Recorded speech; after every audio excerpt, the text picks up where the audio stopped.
Kingdom லைஃப்னா அவரே சார்ந்து கொண்டு வாழுகிற வாழ்க்கை, அவர் மீது உங்கள் பாரத்தை வைத்து விடுகிற வாழ்க்கை, முற்றிலுமாய் அவருடைய கண்ட்ரோலுக்குள்ள வருகிற வாழ்க்கை. மறுபடி உங்க மூளையில திட்டம் போட போட நீங்க டயர்ட் ஆயிருவீங்க சிஸ்டர், டயர்ட் ஆயிருவீங்க. இன்னைக்கு காலையில நான் ஒரு முடிவுக்கு வந்தேன். ஆண்டவரே, என்னுடைய பிரசங்கத்திலலாம் கிடையாது, நான் சொல்றதெல்லாம் கிடையாது, இது எல்லாத்தையும் தாண்டி 50 வருஷத்துக்கு அப்புறம் நான் எப்படி இருக்க போறேன்றது உங்களுக்கு தான் தெரியும். 50 வருஷத்துக்கு அப்புறம் நான் எப்படி இருக்கேன், நீங்க போட்ட திட்டம் தான் வாழ்க்கையில் நடக்க போகுது. அதனால நான் போட்டு ரொம்ப எஃபர்ட் எடுக்க போறது இல்லை. நீங்க பேசினா நான் பேசுறேன், அங்க போய் சும்மா நின்றுட்டு வரேன்னா சும்மா நின்றுட்டு வரேன். ஏன்னா ஒன்று மட்டும் எனக்கு தெரியும், நான் எவ்வளவு எஃபர்ட் எடுத்தாலும் 5 வருஷம் கழிச்சு நான் இருக்கிற இடத்துல தான் இருப்பேன், இருக்கிற இடத்துல தான் இருப்பேன். ஆனால் ஒரு எஃபர்ட் எடுக்கலைனாலும் நீங்க என் வாழ்க்கையில வச்சிருக்கிற திட்டம் நிறைவேறும்னா அது நிறைவேறும், அவ்வளவுதான். ஹல்லேலூயா, ஹல்லேலூயா, ஹல்லேலூயா. நீதிமான் தள்ளாட விட மாட்டான், நித்தமும் காத்து நடத்திடுவார். நீதிமான் தள்ளாட விட மாட்டான், நித்தமும் காத்து நடத்திடுவார். கர்த்தர் மேல் பாரத்தை வைத்து விடு, கலங்கி தவிக்காதே, அவரே உன்னை ஆதரிப்பார், அதிசயம் செய்வார். கர்த்தர் மேல் பாரத்தை வைத்து விடு, கலங்கி தவிக்காதே, அவரே உன்னை ஆதரிப்பார், அதிசயம் செய்வார். கிங்டம் லைஃப்னா என்ன தெரியுமா? அவரே சார்ந்துக்கிட்டு ஃப்ரீயா வாழ்ற வாழ்க்கை. என்கிட்ட வந்து, சார் ஃப்ரீயா வாழ்ற வாழ்க்கையோட ரகசியம் என்ன சார்? நீங்க எப்படி சார், நீங்க வந்து டென்ஷனே ஆகாம, நீங்க எப்படி சார் கொஞ்சம் கூட பதட்டமே படாம ஃப்ரீயாவே இருக்கிறீங்க, ஒரு ரகசியத்தை சொல்லுங்க சார் அப்படின்னா சிம்பிளா சொல்லி தந்துடுவேன். நீ ஊருக்கு வாழ்ற வரைக்கும் உன்னால நிம்மதியாவே வாழ முடியாது. நீ பெருமைக்கு வாழ்ற வரைக்கும் உன்னால இளைப்பாறுதல் இருக்கவே முடியாது. என்னைக்கு நீ எல்லாத்தையும் மறந்துட்டு சிறிதோ பெரிதோ தேவன் என் கூட இருக்கிறாரு,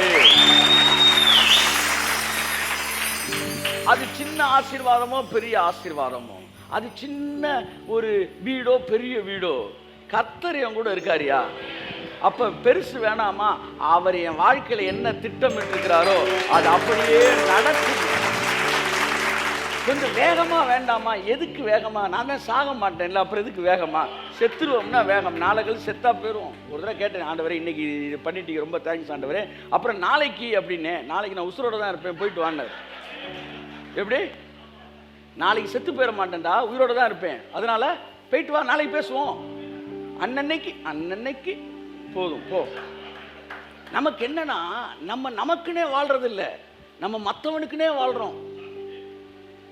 நம்ம ஒரு கார் வாங்கினா கூட நம்ம போறதுக்குன்னு வாங்குறது பேர் கொஞ்சம் பேர். வாங்கணும் பாஸ், நம்மளை இப்படி பேசிவிட்டாங்க பாஸ், அப்போ வந்து நம்ம டிரைவர் வேலை தான் பார்க்கணும். அன்புக்குரியவர்களே, யார் என்ன வேணாலும் பேசட்டும், உலகத்துக்கு மறிக்கிறோம் பார்த்தீங்களா, அங்கதான் இளைப்பாறுதலே ஆரம்பிக்கும். இளைப்பாறுதல் அதுதான் kingdom life. Kingdom mind set என்னன்னா ரெஸ்ட், ரெஸ்ட், ரெஸ்ட். கர்த்தர் இருக்காரியா, கர்த்தர் பார்த்துக்குவார். என் மீட்பர் உயிரோடு கூட இருக்கிறார். கையை தட்டுங்க. ஆமென். அதை சொல்றான், என் தோள் முதலானவைகள் அழுகி போன பின்பு. என்ன ஸ்டேட்மெண்ட் பாருங்க. தோளெல்லாம் அழுகுனா கூட எனக்கு நம்பிக்கை இருக்குடா, அவர் உயிரோடு இருக்கார், அவரை நான் என் கண்ணில் பார்ப்பேன். யோபுவின் பொறுமையை குறித்து கேள்விப்பட்டிருப்பீர்களே. நிறைய கிறிஸ்தவர்கள் பதட்ட கிறிஸ்தவர்களாகவே இருக்கிறாங்க. ஃபயர் சர்வீஸில் தான் இவங்களை சேர்க்கணும். உடனே எல்லாம் உடனே கல்யாணம், உடனே இருந்தாலும் பிள்ளை 10 மாதம் கழித்து தானே பிறக்கும். உடனே ஃபாஸ்ட் ஃபுட்டு சாப்பிட்டாலும் ஃபுட்டு ஃபாஸ்ட்டு தான், ஆனால் டைஜஸ்ட்டு லேட்டாக தான். குக்கருக்கு பக்கத்தில் உட்காந்து நீ விசில் அடிக்கிறது, நீ விசில் அடித்தா பருப்பு வேகாது. அப்போ எல்லாமே ஃபாஸ்ட். ஏன் தெரியுமா? இவன் 4 பேரை வச்சிருப்பான் சார், பெரியப்பா மையன், சித்தப்பா மையன், பெரியப்பா பொண்ணு, சித்தப்பா பொண்ணு. அடுத்த கல்யாணத்துக்கு போகும்போது சரசரமாக அள்ளி போட்டுட்டு போகணும், எதையாச்சும் பண்ணணும். வாழ்க்கையில் எதுவுமே நீ உனக்குன்னு வாழ்றதே கிடையாது. அவங்க பேசுறாங்க, பேசட்டும். திட்டுறாங்க, திட்டட்டும். கேள்விப்படுறேன், பண்ணட்டும். ஏன்? நான் செத்துட்டேன்.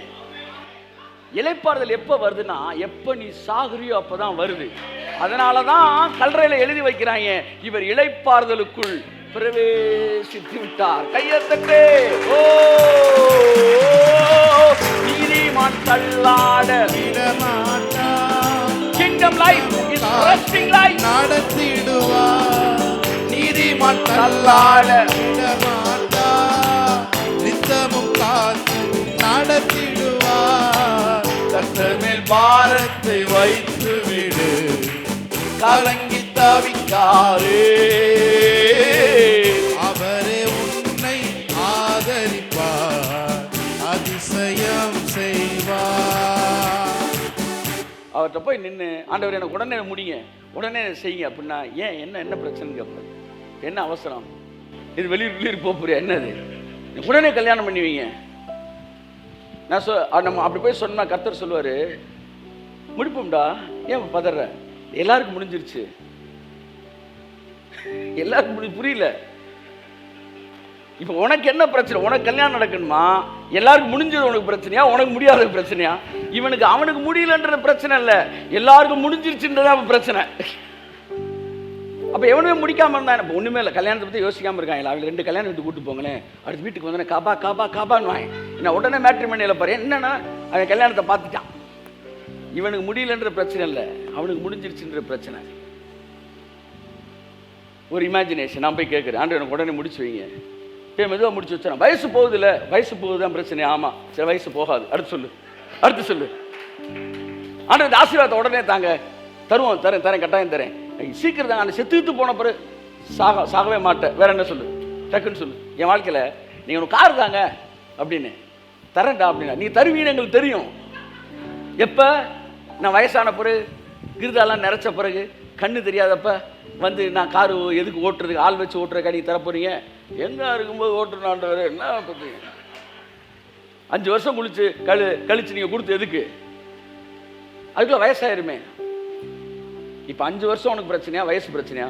வயசு பிரச்சனை, வயசு ஆகாது. அடுத்து சொல்லு, அடுத்து சொல்லு. நேற்று ஒருத்தர் கேட்டார், உங்களுக்கு வயது 26 28? எங்களுக்குள்ள பெரிய குழப்பமா இருக்குது. இதுவா அதுவா? ஜெபித்து சொல்லுங்களேன். எதுக்கு உனக்குள்ள குழப்பம்?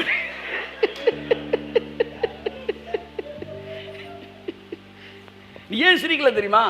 சீரியஸாக தானே உண்மையை பேசிக்கிட்டு இருக்காரு, அவர் எதுக்கு சிரிக்கிறாரு நீங்க நினைக்கிறீங்க. நீ சிரிச்சிருந்தீங்கன்னா அது ஜோக்கா கன்சிடர் பண்ணிருக்கீங்க. நீ சிரிக்காதனால தெரியுது அவர் சீரியஸாக ஏதோ பேசிட்டு இருக்காரு. ஸோ நல்லா கவனிங்க, எல்லாமே பதட்டத்தில் உலகம் போகுது. ஏன்னா நம்ம உலகத்துக்காக வாழ்றோம். எதுக்கு உலகத்துக்கு வாழணும்? எதுக்கு உலகத்துக்கு வாழணும்? நம்ம நமக்காக வாழ்வோம். என்னைக்கு உலகத்துக்கு மறிக்கிறோமோ, நான் சொல்லவா சார், அன்னைக்கு இளைப்பாறுதல் ஆரம்பிக்குது சார். அன்னைக்கு ஆரம்பிக்குது. கிங்டம் லைஃப்ன்றதே ரெஸ்டிங் லைஃப். Resting life. என்னால் வந்து இப்போ பாருங்க, உங்கள் மனைவி உலகத்துக்கு மறித்தவளாக இருந்தால், எவ்வளவு பெரிய திருமண வீட்லேயும் கூட சிம்பிளாக ஒரு சின்ன செயினை போட்டுக்கிட்டு உங்க கூட வருவாங்க. அப்படி மனைவி உங்களுக்கு கிடைத்திருந்தால் நீங்கள் பாக்கியவான். எனக்கு நகை வேணும்னு கேட்குறவங்களுக்கு நீங்கள் வாங்கி கொடுக்கலாம். ஆனால் ஊருக்காக நம்ம வாங்கி போட முடியாது. அப்போ வாழ்க்கையில் பாதி நாள் மற்றவர்களுக்காக வாழ்கிறார்கள். இவங்க வாழ்க்கையில் எப்போவுமே ஒரு பதட்டம் இருக்கும். ஆனால் தேவனுடைய ராஜ்யம் பதட்டம் அல்ல, அது ரெஸ்ட். ரெஸ்ட். நான் சொல்ல வந்த விஷயம் வேறு, நான் சொல்லி நான் முடிக்கிறேன். இன்றைக்கி உங்களை ஆசீர்வதித்து நான் அனுப்புகிறேன். எப்பெல்லாம் உங்களுக்கு பதட்டம் வருதோ அப்பெல்லாம் இந்த உலகத்துக்கு செத்துருங்க. இப்போ பாருங்க, நான் ஒரு பிளான் போட்டிருக்கிறேன். அந்த பிளானுக்குள்ளே வந்து எல்லாம் நடக்கணும், இதுக்குள்ளே இந்த வேலையெல்லாம் முடியணும்னு வச்சுருக்கிறேன்.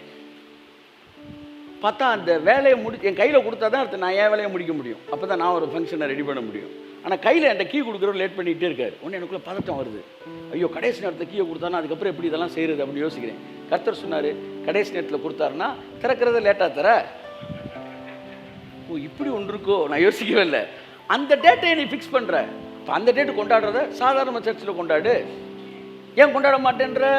10 பேர் ஒன்று பார்க்குறாங்க. இல்லை இல்லை, எங்கே வேணாலும் எதை வேணாலும் எவ்வளவு எளிமையாக வேணாலும் நீ ஒன்று செய்கிறதுக்கு தயாராக இருப்பினா எந்த டேட்டும் ஒன்றை போட்டு என்ன செய்யாது,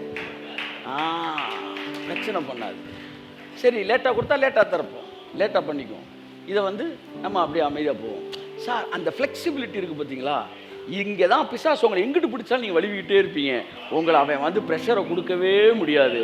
சுயத்துக்கு செத்த ஒருத்தனை பிசாசு டெம்ப்ட் பண்ணவே முடியாது. ஆமென். தகப்பனும் தாயும் கைவிட்டாலும் கர்த்தர் உன்னை சேர்த்து கொள்வார். கர்த்தர் மேல் பாரத்தை வைத்து விடு, கலங்கி தவிக்காரே. அவரே உன்னை அதிசயம் செய்வார். அவரே நமக்கு ஒன்று தரணும்னு நினைச்சிட்டாருன்னா இந்த உலகமே இழுத்துனாலும் அது வந்துடும் சார். அது வந்துடும் சார். என் வாழ்க்கையை நான் பார்த்துட்டேன் சார். ஒன்று தரணும்னு முடிவு எடுத்துட்டாருன்னா உலகமே இழுத்திருந்தாலும் அது வந்துடும். ஆனால் தரக்கூடாதுன்னு முடிவு எடுத்துட்டாருன்னா உலகமே உங்கள் பக்கத்தில் நான் இருக்கேன்னாலும் நீ இருப்ப, ஆனால் நான் இருக்க மாட்டேன். உலகமே உங்களுக்கு சப்போர்ட் பண்ணாலும் அது உங்களுக்கு வராது.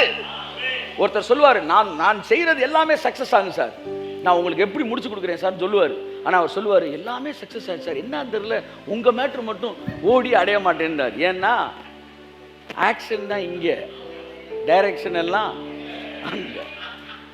இது புரிஞ்சுக்கிட்டீங்கன்னா நீங்கள் அமைதியாக இருப்ப. யோபுடைய பொறுமை காரணம் என்ன தெரியுமா? எனக்கென முன்குறித்த எதையுமே எப்படியும் நிறைவேற்றி முடிப்பான் என்கிற வெளிப்பாடு அவனுக்கு இருந்துச்சு. அப்படியே கும்முன்னு தூங்கிட்டு போயிடணும் சார். கொடைக்கானல் போறீங்கன்னா தூங்கிட்டே போயிடணும். டிரைவருக்கு சொல்லலை, நீ வர கூட போறாளே, நீங்க அப்படியே எட்டி எட்டி பார்க்கக்கூடாது. கொடைக்கானல் வந்துருச்சா கொடைக்கானல், நீ எவ்வளவு தூரம் எட்டி பார்த்தாலும் கொடைக்கானல் வர்றப்பதான் வரும். ரொம்ப தலையிலே நீட்டிடாத. ஆமா, டேர்னிங்ல தட்டிட்டு போயிட போறாய். ஃப்ரீயா இருங்க, அப்படியே ரிலாக்ஸ்டா அப்படியே கொஞ்சம் சாய்ங்க, அப்படி சாஞ்சு உட்காருங்க. எல்லாம் பார்த்துக்குவார், கர்த்தர் பார்த்துக்குவார். என்ன பண்ண? தேங்க்ஸ் பண்ணு. எதுக்கு தேங்க்ஸ் பண்ண? என் ஃப்ரெண்ட் முந்தானே சொன்னேன், தேங்க்ஸ் பண்ண. எதுக்கு தேங்க்ஸ் பண்ண? மேலே ஃபேன் சுற்றுதுல தேங்க்ஸ் பண்ணு, கீழே சேர் இருக்குல்ல தேங்க்ஸ் பண்ணு, நல்ல வெயில் இல்லாமல் இடத்துல உட்காந்துருக்கோம்ல தேங்க்ஸ் பண்ணு. எப்பவுமே பெருசுலேருந்து தேங்க்ஸ் பண்ணிட்டு வரக்கூடாது, சிறுசுலேருந்து தான் அப்படியே போகணும்.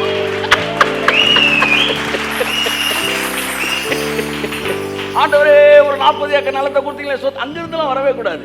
எப்பவுமே தலைக்கு மேலே சுற்றுற ஃபேன்ல ஆரம்பிப்பேன் சார்.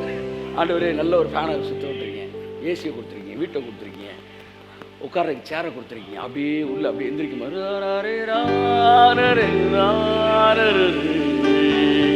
நடு ரோட்டில் விட்டுட்டாரு நம்மள, பக்கத்து பசங்க நடு ரோட்டில் விட்டுட்டாரு. நல்லா தானே இருக்கிறோம், சாப்பிட்றீங்களே, சோறு கிடைக்குதுல, ட்ரெஸ்ஸு போட்டிருக்கீங்களே, தோத்திரம் பண்ணு, தோத்திரம் பண்ணு. ஆமாம், பூர்த்தியான வாழ்க்கை அதுதான் கிங்டம் லைஃப். என் தகப்பன் வீட்டில் அறவயிற்று சாப்பாடுன்னு சொல்ல பூர்த்தியானன்னா, அதாவது abundance, that is what kingdom mind set. எதையுமே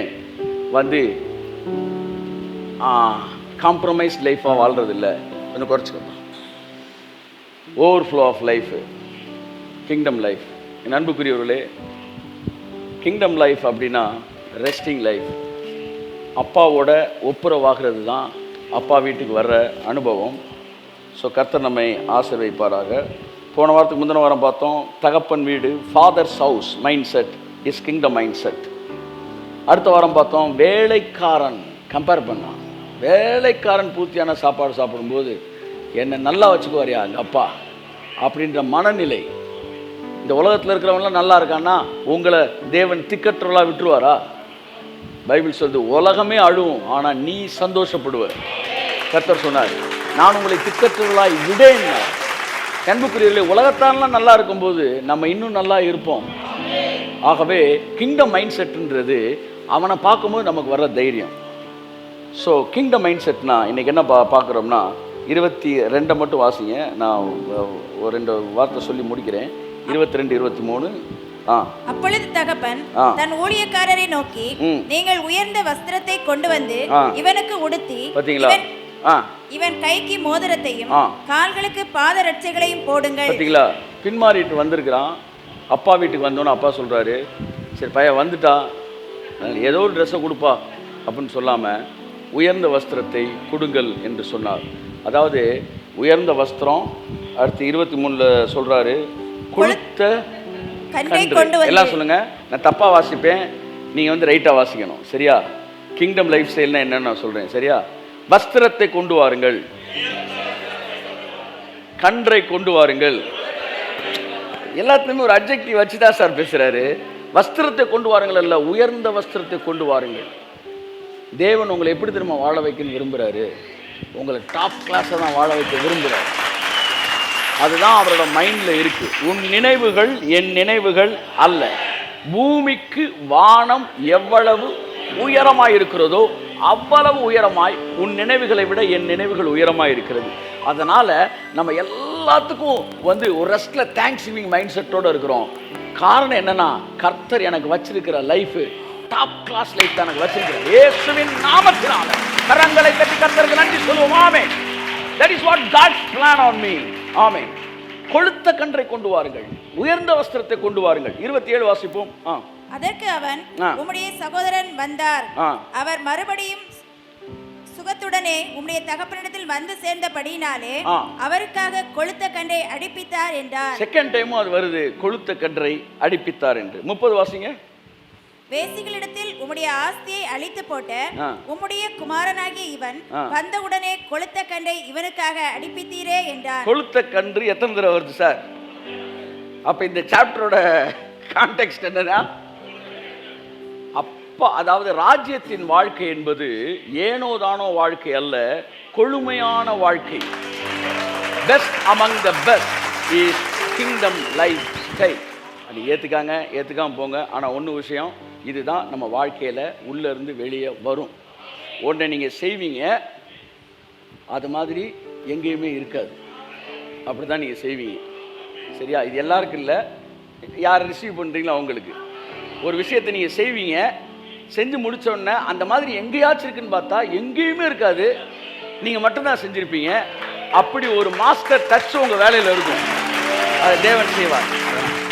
அப்பேற்பட்டவர்களுக்கு தான் தேவன் இந்த வாக்குத்தத்தத்தை கொடுக்கிறாரு. பூமியிலே எந்த தேசத்திலும் நடக்காத அற்புதங்களை உனக்கு முன்பாக நான் செய்வேன். நான் ஒரு அற்புதத்தை நான் செய்வேன். அந்த அற்புதம் இதுக்கு முன்னாடி நான் ஒரு அற்புதத்தை செய்வேன். அந்த அற்புதத்தை இதற்கு முன்பாக இந்த உலகத்துல எங்கேயாச்சும் நடந்திருக்கான்னு தேடி பார்த்தா உலகத்துல எங்கேயுமே அது நடந்திருக்காது. உலக சரித்திரத்தில் அது இருக்காது. ஏன் இந்த வேதாகமத்தில் கூட தேடி பார்த்தாலும் அது இருக்காது. உலகத்தில் எந்த தேசத்திலும் நடக்காத அற்புதங்களை நான் உனக்கு முன்பாய் செய்வேன். ஏன்னா உன்னை நான் அந்த இடத்துல வச்சிருக்கிறேன். உன்னோடு கூட இருக்கிற ஜனங்கள் பாக்கியவான்கள். ஏன்னா உன்னோடு கூட இருக்கிறவர்கள் கர்த்தருடைய செய்கையை காண்பார்கள்.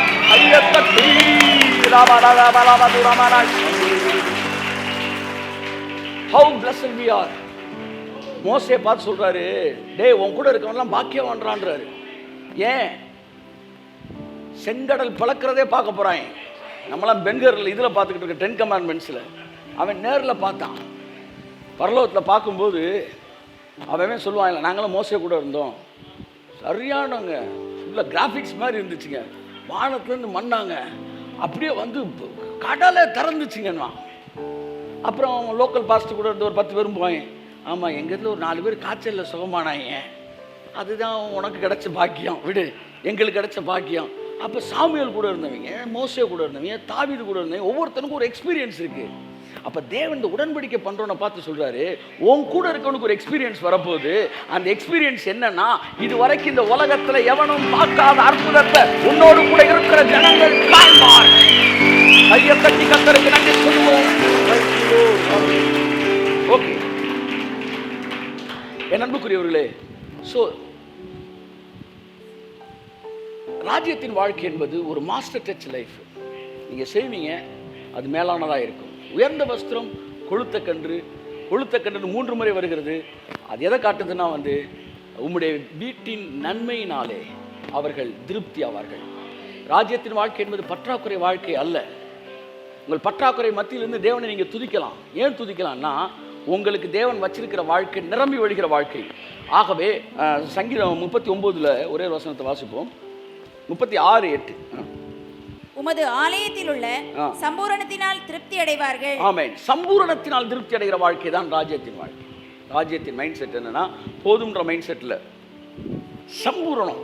எல்லாம் சொல்லுங்க, சம்பூரண வாழ்க்கை. அதுதான் ராஜ்யத்தின் வாழ்க்கை. உமது வீட்டின் சம்பூரத்தினால், ஆங்கிலத்தில் அப்படிதான் இருக்கு. உங்க வீடு, அப்பா வீட்டில் நம்ம வந்து அப்பாவுடைய ராஜ்யத்துக்குள்ள வர்றது, அப்பாவோட வீட்டுக்குள்ள வருது, அப்பாவோட ராஜ்யத்துக்கு வருது. வரும்போது சம்பூரணம். எல்லாம் சொல்லுங்க, சம்பூரணம். இன்னைக்கு முடிஞ்சோடனே எனக்கு ஒரு வேலை இருக்குது. என்னன்னா, என் லைஃப்பில் எதெல்லாம் வந்து இன்னும் ஃபில் ஆக வேண்டியது இருக்குது அப்படின்றத கர்த்தர் எனக்கு எழுத சொல்லியிருக்கிறார். பாக்ஸாக போடு. ஒவ்வொரு பாக்ஸாக இப்போ ஃபில் ஆக போகுது. ஏசுநாத், உங்கள் குறைவுகள் எல்லாம், பிலிப்பியர் 4:19, உங்கள் குறைவுகள் எல்லாம் இன்னும் கொஞ்ச நாளில் கிறிஸ்து இயேசுவுக்குள் மகிமையிலே நிறைவாக போகிறது. கையை தட்டி கர்த்தருக்கு நன்றி சொல்லுவோம். ஆமென். ஏதோ பாதி ஆசீர்வாதம் இருந்து மீதி ஆசீர்வாதம் இல்லாத வாழ்க்கை கிடையாது. சம்பூர்ணமான வாழ்க்கை, சம்பூர்ணமான வாழ்க்கை. உம்முடைய ஜனங்கள் உம்முடைய சம்பூரணத்தினால் திருப்தி ஆவார்கள். அடுத்து, உமது பேரின்ப நதியினால் அவர்கள் தாகத்தை தீர்க்கிறீர். உம்முடைய பேரின்ப நதியினால் அவர்கள் தாகத்தை தீர்க்கிறீர். ஆகவே கிறிஸ்டியன் லைஃப்ன்றது, அதாவது கிங்டம் லைஃப்ன்றது அபண்டன்ட் லைஃப். உங்க மைண்ட்ல மட்டும் அந்த அபண்டன்ஸை நீங்க கொண்டு வந்துட்டீங்கன்னா அதுதான் கிங்டம் மைண்ட் செட். ஆண்டவரே, அதுதான் நீங்க எனக்கு வச்சிருக்கீங்க, அதுதான் நீங்க எனக்கு வச்சிருக்கீங்க. சொல்லுங்க, அதுதான் நீங்க வச்சிருக்கீங்க. ஏன்னா நான் என்னுடைய நாமத்தில் வரல, நான் உங்கள் நாமத்தில் வந்திருக்கிறேன். ஃபர்ஸ்ட் சர்வீஸை பற்றி நான் பேசணும், நாமத்தை பற்றி. என் அன்புக்குரியவர்களே, பூமி கேட்டவர்களை சிந்தியாதபடிக்கு தேவனுக்கு ஏற்றவர்களை சிந்தியுங்கள். உங்களுக்கு என்ன வேணும்னு மட்டும் பேசுங்க. நிலம் எவ்வளோ ஏக்கர்னு பேசாதீங்க, அது உங்கள் வேலை கிடையாது. 1 கோடியாக இருக்கட்டும் 1 ஏக்கர், அது விஷயம் இல்லை. உனக்கு என்ன வேண்டும் அதை மட்டும் பேசு. உனக்கு நான் என்ன தரணும் நீ விரும்புகிற அதை பேசு. ஏக்கர் என்ன ரேட்டுன்னு என்கிட்ட என்ன செய்யாத, பேசாத. முடிக்கிறேன். ரெய்னார்ட் போங்கே சொல்லுவார், நான் எப்போவுமே என் பாக்கெட்டில் இருக்கிறத வச்சு நான் பிளான் பண்ணவே மாட்டேன், அவர் பாக்கெட்டில் இருக்க வச்சு தான் பிளானை போடுறேன். இதில் எத்தனை பேர் அப்படி இருக்கிறீர்கள்? God bless you. பிளான் போடுங்க, ஊழியர்கள் பிளான் போடுங்க. உங்கள் பையில் இருக்கிற வச்சு இல்லை, தேவனுடைய பையில் இருக்கிறத வச்சு. My father is my ATM. ஆமாம், அவர் தான் என்னோடய ஏடிஎம் மிஷின். நீ எப்போல்லாம் எனக்கு தேவையோ அவர்கிட்ட போய் நான் எடுத்துக்கிறேன். ஆகவே பரிபூர்ணம் உங்களுக்கு இருக்குது, சம்பூர்ணம் இருக்குது. அதான் கிறிஸ்தவ வாழ்க்கை. நீங்கள் தொய்ந்து போய் இருக்க வேண்டிய அவசியம் இல்லை சகோதரி. நீங்கள் இதை புரிஞ்சுக்கிட்டீங்கன்னா இன்னும் கொஞ்சம் நாளில் பாருங்கள், அப்படியே ஊர்ந்து வரும் பாருங்கள் ஆசீர்வாதம். ஊர்ந்து வந்து அப்படியே வந்து அந்த தண்ணி பள்ளத்தை நிரப்புற மாதிரி உங்கள் வாழ்க்கையில் அந்த ஆசீர்வாதம் நிரப்ப ஆரம்பிக்கும். அதுதான் சம்பூரணத்தின் வாழ்க்கை. சம்பூரணத்தின் வாழ்க்கை. என்னை இப்படி வாழ்வதற்கு தேவன் வைக்கல, என்னை சம்பூரணமாய் இருக்கும்படி தேவன் வைத்திருக்கிறார். என் வாழ்க்கையில எல்லாம் சம்பூரணமாய் நிறைவாய் இருக்கும்படி வைத்திருக்கிறார். கிங்டம் லைஃப்ன்றது கன்று அல்ல, கொளுத்த கன்று, உயர்ந்த வஸ்திரம், high class life style. This is what God's plan about your life. எல்லாம் சொல்லுங்க, ஹை கிளாஸ் லைஃப் ஸ்டைல். இப்படி பிடிக்கலாம் விட்டுருங்க. வந்து எனக்கு ரீடைரக்ட் பண்ணுறேன் இயேசு நாமத்தில். யாரெல்லாம் வாயை திறந்து சொல்லலையோ அவங்க ஆசீர்வாதம்லாம் என் பக்கம். ஆமாம், ரீடைரக்ட் ஆகட்டும். ஆமென். ஹை கிளாஸ் லைஃப் ஸ்டைல் சொல்லுங்கள். இப்போ வருது, நல்லா சவுண்ட் வருது. நமக்கு வராட்டினாலும் பரவாயில்ல, அவனுக்கு போயிடக்கூடாது. என்ன சொல்லுங்க, high class life style. High class life style, abundant blessing. That is what God planned.